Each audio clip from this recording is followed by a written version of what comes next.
नमस्कार। श्रीमती मोहरी देवी तापड़िया कन्या महाविद्यालय जसवंतगढ़ के इस YouTube चैनल पर मैं प्रवक्ता हनुमान शर्मा आप सभी विद्यार्थियों का हार्दिक स्वागत और अभिनंदन करता हूं।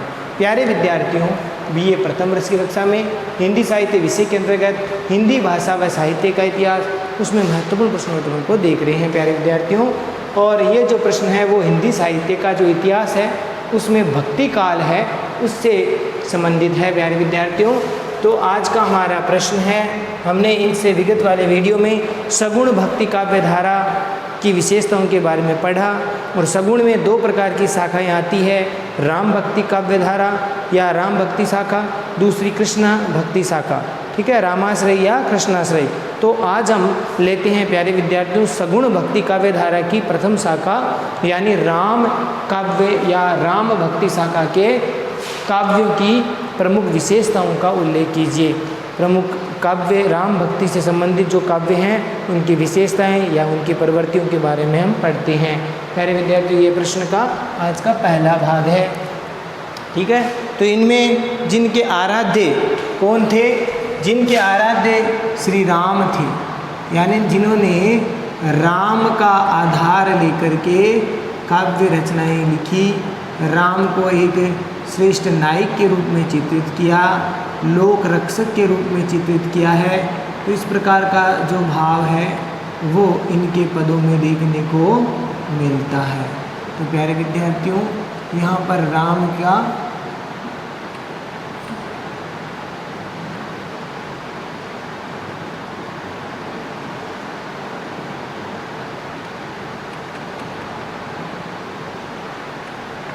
स्वरूप का चित्रण है वो किया गया है।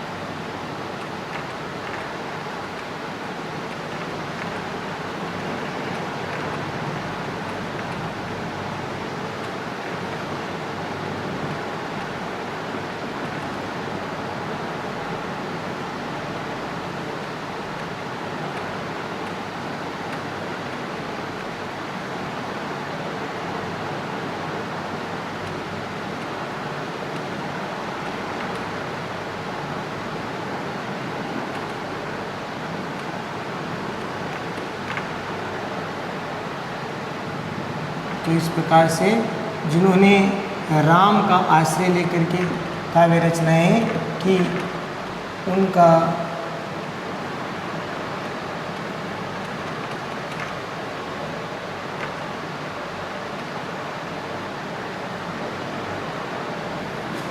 देखिए प्यारे विद्यार्थियों, हैं राम भक्ति काव्य शाखा के काव्यों की प्रमुख विशेषताएं। राम भक्ति काव्य की शाखा की प्रमुख विशेषताएं कौन कौन सी है? तो राम भक्ति शाखा के काव्य की प्रमुख विशेषताएं देखिए, भूमिका के रूप में हम पढ़ते हैं। पहले रामानुजाचार्य के अनुयायियों या शिष्यों के द्वारा और रामानंद जी ने उत्तर भारत में राम भक्ति की लहर चलाई। प्यारे विद्यार्थियों, सबसे पहले राम भक्ति का काव्य धारा का श्रेय रामानुजाचार्य जी को दिया जाता है और रामानुजाचार्य जी के ही आगे परंपरा में रामानंद जी ने जो है उत्तर भारत में, यानी पहले भक्ति कहाँ उपजी? कहते हैं कि भक्ति द्रविड़ उपजे, भक्ति द्रविड़ उपजी यानी दक्षिण दिशा में भक्ति का प्रादुर्भाव हुआ, ऐसा कहा जाता है। तो अब भक्ति पहले ये दक्षिणी भाग में अधिक जो प्रादुर्भाव हुआ भक्ति का, अब इसमें राम भक्ति की जो भाव है, राम भक्ति की काव्य धारा है वो पहले दक्षिण में थी और इनमें रामानुजाचार्य जी का नाम प्रमुख रूप से आता है और इनके द्वारा ये रामानंद जी ने इनको उत्तर भारत में श्रेय जाता है कि यानी रामानुजाचार्य जी की जो परंपरा थी राम भक्ति की शाखा, राम भक्ति काव्य धारा की, वो जो है रामानुजाचार्य जी के शिष्य और उनके अनुयायी और ये रामानंद जी थे, इन्होंने उत्तर भारत में राम भक्ति काव्यधारा को फैलाया या प्रसारित किया। राम की भक्ति की लहर है वो प्रसारित की। तो आपको समझ में आ गया होगा। तो रामानुजाचार्य के अनुयायियों और शिष्यों एवं रामानंद जी ने उत्तर भारत में राम भक्ति की लहरें चलाई और उन्हीं का अनुकरण करते हुए हिंदी के भक्ति काल में, उन्हीं का अनुकरण करते हुए यानी रामानंद जी और रामानुजाचार्य जी की इस परंपरा की, राम भक्ति की परंपरा का अनुकरण करते हुए हिंदी के भक्ति काल में राम भक्ति साहित्य का उद्भव हुआ। इनका अनुकरण किया रामानंद जी का और रामानुजाचार्य जी का अनुकरण करके राम भक्ति की जो काव्यधारा है या साहित्य है वो भक्ति काल में इसका जो उद्भव है वो हुआ। हिंदी के भक्ति काल में राम भक्ति साहित्य का उद्भव हुआ। अब जो साहित्य में राम को प्रमुख नायक के रूप में चित्रित किया जाने लगा, राम की भक्ति, राम का आश्रय लेकर के साहित्य लिखा जाने लगा। राम भक्ति शाखा काव्य की प्रमुख विशेषताएं निम्नलिखित है। तो देखिए पहली विशेषता हम देख लेते हैं, बहुत महत्वपूर्ण है कि राम के लोक रक्षक रूप का वर्णन किया गया है। कि राम को यहाँ पर कौन से रूप में चित्रित किया गया है? राम भक्ति शाखा के साहित्य में लोक रक्षक यानी लोगों की, जनता की रक्षा करने वाला, समाज की रक्षा करने वाले स्वरूप का चित्त वर्णन है वो किया गया। तो राम के लोक रक्षक रूप का वर्णन ये पहली विशेषता है। अब देखिए इसमें क्या है कि राम भक्त कवियों ने, प्यारे विद्यार्थियों, राम भक्त कवियों ने पौराणिक परंपरा यानी जो पुराणों में लिखी जा रही है, पुराणों से जो आई है, ऐसी पौराणिक परंपरा के अनुसार राम को किसका अवतार माना जाता है? आप सब जानते हैं राम को श्री हरि विष्णु का अवतार माना जाता है। तो राम क्योंकि सगुण वाले अवतारवाद में विश्वास करते हैं और राम को श्री हरि विष्णु जी का अवतार है वो मानते हैं। तो पौराणिक परंपरा के अनुसार राम को विष्णु का अवतार माना किसने माना? राम भक्त कवियों ने। तो ये दशरथ के पुत्र राम है जो कि विष्णु के अवतार हैं। उनके राम में उनके किनके? राम भक्ति काव्यधारा के कवियों के राम। तो उनके राम में शील है, शक्ति है और सौंदर्य है। शील, शक्ति और सौंदर्य ये तीनों गुणों से वो समन्वित है या तीनों गुणों से युक्त है।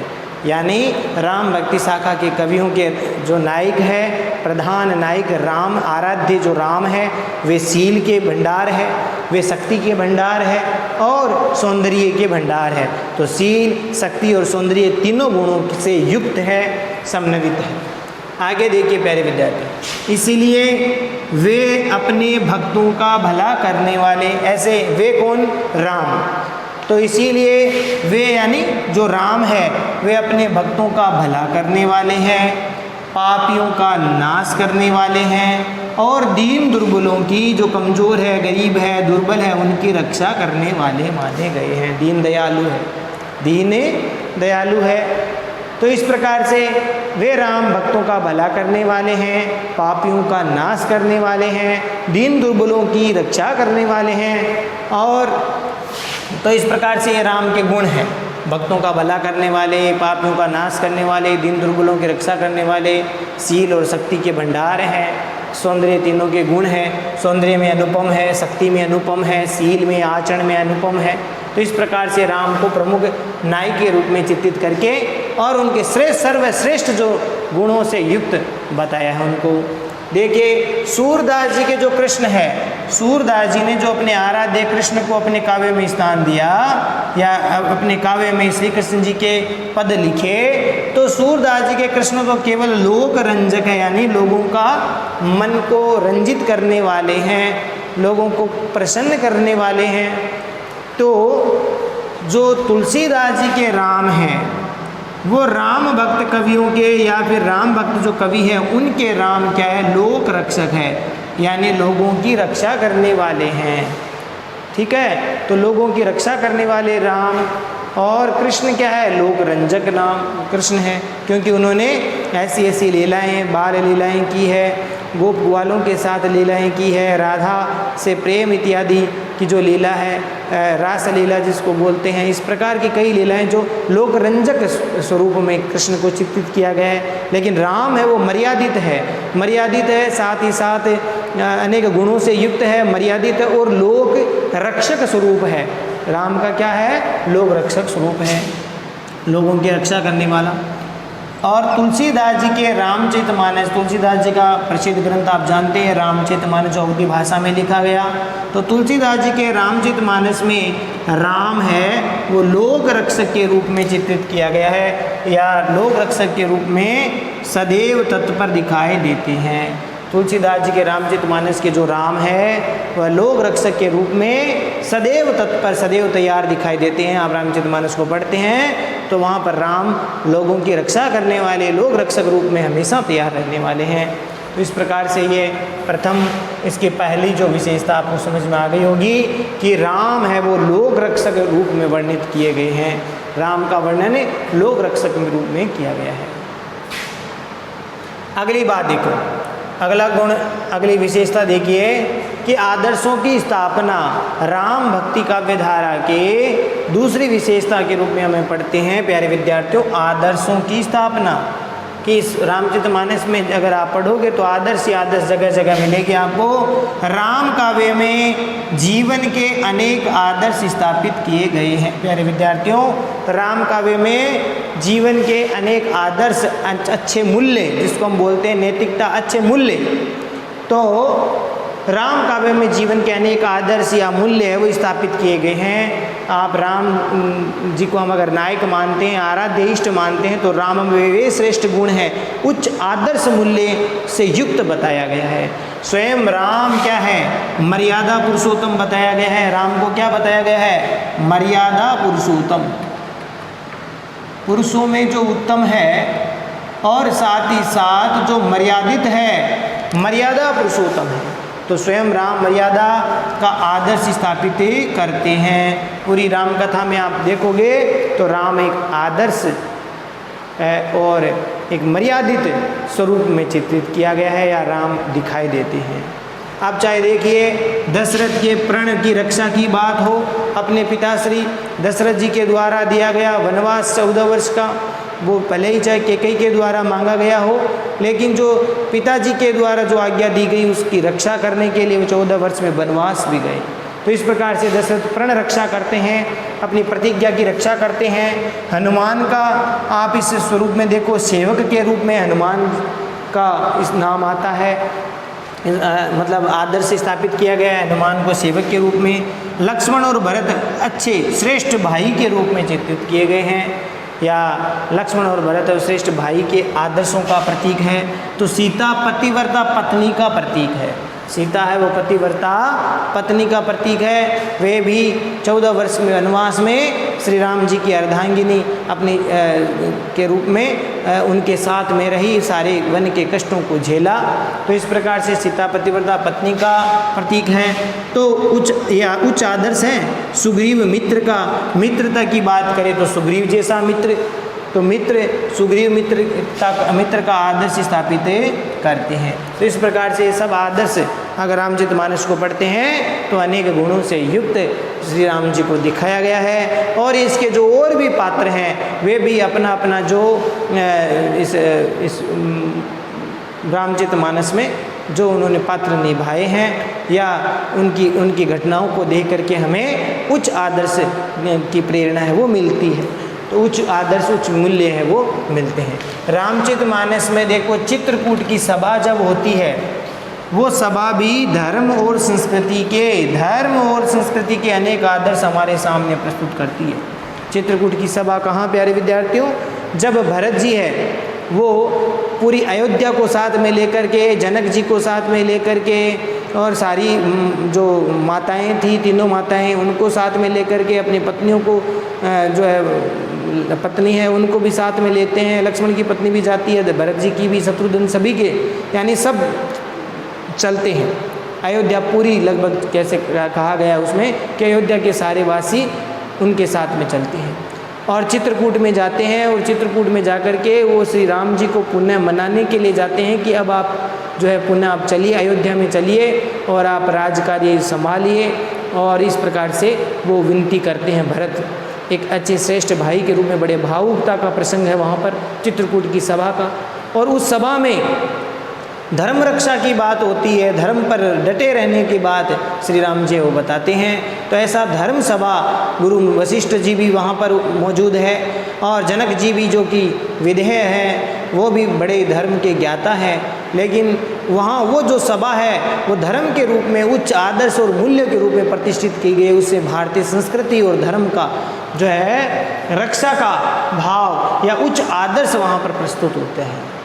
तो श्री राम जी बड़े सौम्यता से, बड़ी मृदुलता से सभी के प्रश्नों का उत्तर इतनी सहजता से और धर्म के अनुकूल देते हैं कि वे सब के सब वहाँ पर जो आने वाले जो श्री राम जी को वहाँ से साथ में ले जाने के लिए तत्पर थे। लेकिन राम ने कहा कि मेरे जो वचन दिया 14 वर्ष का वनवास का जो मेरे पिताजी को मैंने दिया है पर्ण की रक्षा करने के लिए, उसको मैं पूर्ण करूँगा, तभी मैं अयोध्या वापस आऊँगा। तो इस प्रकार से वहाँ पर आप उस प्रसंग को हम देखते भी हैं, पढ़ते भी हैं कि उसमें आप टीवी में धारावाहिक इत्यादि में जो राम कथा रामायण की कथा आती है तो उसमें आपने देखा होगा, पढ़ा होगा कि वहाँ पर भरत जी है वो केवल श्री राम जी की चरण पादुका को लेकर के ही पुनः अयोध्या आते हैं और स्वयं नंदी ग्राम में रह करके तपस्वी के रूप में रहते हैं और अयोध्या का जो राज्य है वो श्री राम जी की खड़ाऊ यानी जो चरण पादुका वो ही संभालते हैं। तो इस प्रकार से सिंहासन पर चरण पादुका को रखते हैं कि अयोध्या के राजा तो राम ही रहेंगे। ऐसा उच्च भरत जैसा भाई, यानी अगर बात करें महाभारत और रामायण की तुलना की बात करें तो रामायण वह उच्च आदर्श है जिसमें एक भाई दूसरे भाई को कहते हैं कि तुम है वो राज्य का सुख भोगो, ऐसा कहते हैं कि तुम भोगो। लेकिन एक महाभारत में अगर बात करें तो वहाँ तो एक सुई की नोक के बराबर भी उस राज्य की प्राप्ति के लिए युद्ध का माहौल तैयार हो जाता है। युद्ध करके ही वह राज्य सिंहासन पाया जा सकता है। तो इस प्रकार से प्यारे विद्यार्थियों हम यूँ कह सकते हैं कि रामायण और महाभारत में हम एक ही बात सीख सकते हैं कि रामायण में ये कहा गया है कि क्या करने योग्य हैं और महाभारत में ये कहा गया है कि क्या नहीं करना चाहिए, नहीं करने योग्य हैं। बस यही पूरी बात है उसमें आ जाती है। तो उच्च आदर्शों की स्थापना हमारे धर्म ग्रंथ रामचरितमानस में, हिंदू धर्म ग्रंथ रामचरितमानस में इसकी उल्लेख वो किया गया है। और चित्रकूट की जो सभा है उसमें धर्म और संस्कृति के अनेक आदर्श हमारे सामने प्रस्तुत होते हैं। आगे देखिए तीसरी विशेषता प्यारे विद्यार्थियों, समन्वयता या समन्वयकता। तो समन्वयता क्या है, सामंजस्य क्या है कि राम भक्ति काव्य में समन्वय की विराट चेष्टा मिलती है। राम भक्ति काव्य में समन्वय की विराट चेष्टा मिलती है। इसमें देखिए राम के अलावा और किस किस का वर्णन भी देखने को मिलेगा आपको इस कथा में कि राम के अलावा शिव जी है, दुर्गा है यानी गौरी, पार्वती आदि की स्तुति भी की गई है। जब सीता जी है वो जनक वाटिका में जाती है तो जो सीता स्वयंवर जो धनुष का भंग का जो स्वयंवर हो रहा था तो उससे पहले सीता जी अपनी सखियों के साथ जनक जी की वाटिका में बने पार्वती के गौरी के मंदिर में जाती है, वहाँ पूजा करती है, अच्छे वर की प्राप्ति के लिए मनोकामना करती है, मनोकामना वो उनकी वहाँ पूर्ण होती है। तो ये दुर्गा की और शिव जी की उपासना स्वयं राम जी भी करते हैं। युद्ध की चढ़ाई जब लंका पर युद्ध की चढ़ाई करते हैं तो उस समय लंका जो भारत का जो तट है वहाँ पर जिसको रामेश्वरम कहा जाता है, वहाँ पर जो है स्वयं पार्थिव जो शिवलिंग बना करके और राम जी है वो उनकी अभिषेक करते हैं। शिव जी उनके आराध्य देव हैं। तो इस प्रकार से शिव जी का वर्णन भी आता है, दुर्गा आदि की स्तुति भी की गई है। रामचरितमानस में प्यारे विद्यार्थियों राम स्वयं ही एक बात कहते हैं, चौपाई है तुलसीदास जी की रामचरितमानस में स्वयं राम कहते हैं, शिव द्रोही मम दास कहावे, सोनर मोई सपने नहीं भावे। कि जो शिव जी से द्रोह करता है और मेरा दास कहावे, मेरा दास वो कहता है, शिव जी से जो द्रोह करे और फिर वो मेरा दास बोले कि मैं तो राम जी का दास हूँ, अगर ऐसा कहे सो नर मन वह मनुष्य मोही सपनेऊ नहीं भावे, अर्थात वह तो मुझे सपने में भी अच्छा नहीं लगता। यानी कहने का तात्पर्य यह है कि शिव जी से जो द्रोह करेगा वो राम को भी प्राप्त नहीं कर सकता। इसीलिए राम से पहले शिव जी और शिव जी के बाद राम। शिव जी राम के आराध्य देव हैं और राम शिव जी के आराध्य देव हैं। इस प्रकार से एक दूसरे का सम्मान करते हैं। तो यही विशेषता है देवताओं से, हम यही शिक्षा ग्रहण कर सकते हैं। हमारे सांसारिक लोग हम क्या करते हैं, हम एक दूसरे का सम्मान नहीं करना चाहते, हम स्वयं ही अपने आप को बड़ा मानते हैं। ये सबसे बड़ा अवगुण है। यही लड़ाई का, यही आपसी द्वेष ईर्ष्या का कारण होता है। प्यारे विद्यार्थी, अगर एक दूसरे का सम्मान करे, वो चाहे किसी भी रूप में हो, भाई बहन के रूप में हो, पति पत्नी के रूप में हो, या फिर भाई बहन भाई के रूप में हो, गुरु शिष्य के रूप में हो, सभी एक दूसरे का सम्मान करें, एक दूसरे को बड़ा माने, सम्मान करें, तो कितना सुंदर वातावरण बनता है। ठीक है, ये हम देवताओं से, ऐसे ऋषि मुनियों से सीख सकते हैं कि सभी देवता, सभी ऋषि, एक ऋषि दूसरे के पास जाता तो उनको प्रणाम करते थे, उनका आदर सत्कार करते थे और स्वयं को हीन मानते थे। सामने वाला जाता तो उसको बड़ा मानते थे, ऐसे ही सामने वाला उसको बड़ा मानता था। इस तरह से एक दूसरे का इतना प्रेम भाव था, इतना हृदय का भाव उच्च कोटि का था, एक दूसरे का सम्मान करते थे, कितना सुंदर वातावरण था। लेकिन आज का समय जो है, हम एक दूसरे को घृणित मानते हैं, कम मानते हैं, हीन मानते हैं, बस अपने को ही श्रेष्ठ मानते हैं, अपने को ही सद्गुणों से युक्त मानते हैं, दूसरे की तो केवल निंदा ही कर सकते हैं, इसके अलावा हम और कोई नहीं जानते। तो यही सबसे बड़ा कारण है। हम इन देवताओं की, इन ग्रंथों से, इन ग्रंथों के द्वारा, इन देवताओं की इन घटनाओं के द्वारा, ऋषिकाओं की परंपराओं के द्वारा हम यही सीख सकते हैं प्यारे विद्यार्थियों कि एक दूसरे का सम्मान करो। सम्मान करने से ही अपना सम्मान होता है। अगर हम अपने को ही अहंकारवश बड़ा मानते हैं तो वही दुख का कारण बनता है, ईर्ष्या द्वेष का कारण बन जाता है। तो शिव द्रोही मम दास गावे, सो नर मोहि सपने नहीं भावे। यहाँ स्वयं राम जी वो शिव जी को बड़ा मानते हैं, अर्थात शिव जी की उपासना के पर बल देते हैं कि शिव जी का सम्मान करो तो मेरा सम्मान स्वयं हो जाएगा। जो शिव जी का सम्मान नहीं करेगा वो नर तो मुझे सपने में भी अच्छा नहीं लगेगा। तो यही एक दूसरे के आराध्य देवों की विशेषता है कि वे सम्मान करते हैं। इसी प्रकार राजनीति की बात हो, धर्म की बात हो, समाज की बात हो, साहित्य के अनेक विरोधी पक्ष है। राजनीति में विरोधी पक्ष है, धर्म की बात करें, समाज की, साहित्य की जो विरोधी पक्ष है उनका समन्वय करने की चेष्टा इस महाकाव्य में या फिर इस राम काव्य धारा में देखने को मिलती है। और निगुण सगुण का बात हो, चाहे निर्गुण सगुण की बात हो, शैव और वैष्णव, शैव माने शिव को मानने वाले उपासक शैव कहलाते हैं, विष्णु के उपासक वैष्णव कहलाते हैं। तो दोनों विरोधी स्थितियां हैं। निर्गुण सगुण, शैव वैष्णव, भक्ति ज्ञान, ब्राह्मण शूद्र, संस्कृत अवधि। तो इस प्रकार से इन सभी विरोधी जो तथ्य हैं इनमें समन्वय की तुलसीदास जी ने सराहनीय चेष्टा की है। प्यारे विद्यार्थियों, निर्गुण सगुण का भेद दूर किया। शैव और वैष्णव जो अपने आप को उपासक मानते थे उनको भी मिलाने का काम किया। भक्ति और ज्ञान इनको भी परस्पर मिलाया। ब्राह्मण शूद्र ये भी भेदभाव है इन राम की घटनाओं से देखने को मिलता है। ये जो जाति पाति इत्यादि छुआछूत ये चली है वो बाद की बातें हैं। राम को अगर हम आराध्य मानते हैं, राम को अगर उच्च आदर्श वाले मर्यादा पुरुषोत्तम मानते हैं तो हमें जाति पाति छुआछूत से बिल्कुल भी ये चीज़ें हमें सपने में भी नहीं लानी चाहिए। लेकिन परंपरा समाज में ऐसी चली कि ये शूद्र है, ये हीन है, ये हरिजन है, ये दलित है, इस प्रकार की बातें कहकर उनके छुआछूत जाति पाति के नाम पर उनके साथ भेदभाव किया जाता है। ये गलत है। आप राम के काव्य से ये चीज़ सीख सकते हैं। राम सबरी के जो एकदम भीलनी जाति की, एकदम निम्न कोटि की अगर जाति की बात करें तो वो थी, फिर भी उनके जूठे बेर खा करके सिद्ध किया कि भक्ति के लिए, भगवान की भक्ति के लिए भाव सबसे महत्वपूर्ण है। साथ ही साथ जाति इसमें कोई जो है जाति की कोई इसमें बात नहीं आती कि तो सबरी जैसी भीलनी के बेर खा करके राम ये सिद्ध करते हैं कि समाज में सभी व्यक्ति पूजनीय है, सम्मानीय है, कोई जाति पाति छुआछूत कुछ भी नहीं होता, मनुष्य मनुष्य सब बराबर हैं। निषाद राजगुहे की बात करें तो उनको गले लगाते हैं राम, भरत के समान उनको गले लगा करके और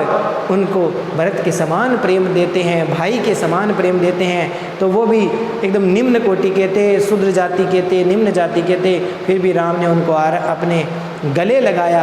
तो ये बात कहते हैं कि भगवान किसी के साथ कोई भेदभाव नहीं करते, मनुष्य मनुष्य सब बराबर है, भाव से ही उच्च कोटि को पाया जाता है, यही बात इसमें बताई है। तो ये सब का समन्वय तुलसीदास जी ने अपने काव्य में किया। समन्वय के द्वारा ही समाज में भरी अनेक कटुता विरोध को दूर करने का प्रयास किया गया, सामंजस्य समन्वय किया गया, इन्हें ऐसी विरोधी स्थितियों को भी समाहित किया गया, मिलाने का प्रयास किया गया।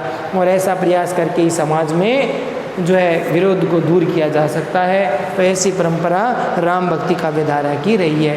तो ये प्यारे विद्यार्थियों, ये थी विशेषताएं राम काव्य की प्रमुख विशेषताओं में। आज हमने ये विशेषताएं 3 विशेषताएं पढ़ ली है।